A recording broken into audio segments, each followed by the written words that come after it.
Battle of Plassey. The Battle of Plassey was a decisive victory of British East India Company over the Nawab of Bengal and his French allies on 23rd June 1757 under the leadership of Robert Clive. The battle consolidated the company's presence in Bengal, which later expanded to cover much of the India over the next 100 years. The battle took place at PLASSEY on the banks of river Hooghly, about 150 kilometers north of Calcutta and south of Murshidabad, the then capital of Bengal. The East India Company had established factories at Surat, Madras, Bombay and Calcutta in 17th century. Mughal Emperor Farrukh Siyar had issued a farman in 1717 granting the company rights to reside and trade freely within the Mughal Empire. The company was also accorded the right to issue dastaks for movement of goods. These rights were misused by the company officials. When Ali Wardi Khan, grandfather of Siraj-ud-Dawla, became the Nawab of Bengal, he took a stricter action against the company. When Siraj succeeded him as the Nawab, he ordered the company to stop their fortification, since they did not have the permission to do so, but the company carried out with their fortifications. This led the Nawab to attack the British station in Calcutta, in which they were beaten by Nawab's 3,000-strong army. Calcutta was occupied by the Nawab's force in June 1756, and the prisoners were kept in the basement of Fort Williams. This incident is also called the Black Hole of Calcutta, since only a handful of prisoners survived the captivity, where over 100 people were kept in a cell which was meant only for 6 people. They died because of the suffocation. Fort William and other British establishment in Calcutta had fallen into the hands of the Nawab. When the news of this reached Madras in August, they sent troops under the Colonel Robert Clive to win back the Bengal establishment of the British. Finally, in 1757, Robert Clive led the company's army against Siraj-ud-Dawla at Plassey. One of the main reasons of the defeat of Nawab was that the forces led by Mir Jafar, one of Siraj-ud-Dawla's commander, never fought the battle. Clive had managed to secure his support. He bribed him by promising to make him the Nawab after crushing Siraj-ud-Dawla. The Battle of Plassey became famous because it was the first major victory of the company won in India. After the defeat at Plassey, Siraj-ud-Dawla was assassinated and Mir Jafar was made the Nawab. Battle of Buxar.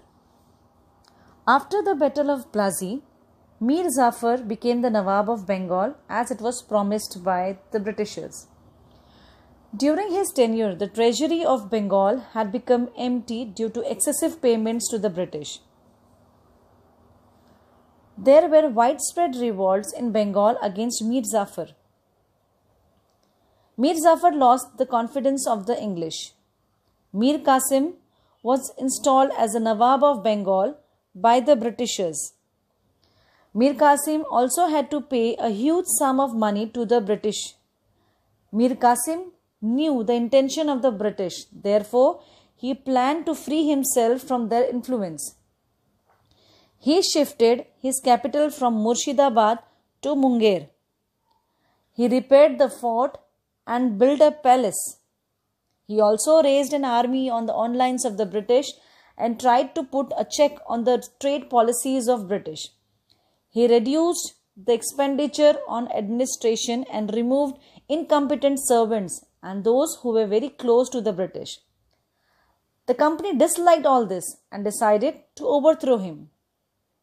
The war became inevitable. The Nawab entered an alliance with Shuja-ud-Dawla and Mughal Emperor Shah Alam II. Their combined forces made the British army at Buxar on 22nd of October 1764. The British army under Munro gave a crushing defeat. The war came to an end with the Treaty of Allahabad in 1764 that was signed among the Mughal Emperor Shah Alam II, Shuja-ud-Dawla and Robert Clive of East India Company. The terms of Treaty of Allahabad were: the company will secure the Diwani of Bengal, Bihar and Orissa. Diwani means the right to collect revenue. Shuja-ud-Dawla got Awadh, but the districts of Kora and Allahabad were given to Shah Alam II. Nawab of Allahabad had to pay fine for the war indemnity. Company agreed to give a pension of rupees 26 lakh annually to the Mughal emperor. British got the right to free trade in Awadh, and the Nawab of Awadh had to maintain the British army at the expense of his province. The Battle of Buxar proved to be a turning point in the history of India. After the Battle of Buxar, the British East India Company became the real masters of Bengal, Bihar and Orissa. They began to expand their influence in northern and southern India. So we can say that with the Treaty of Allahabad began the dual government in Bengal.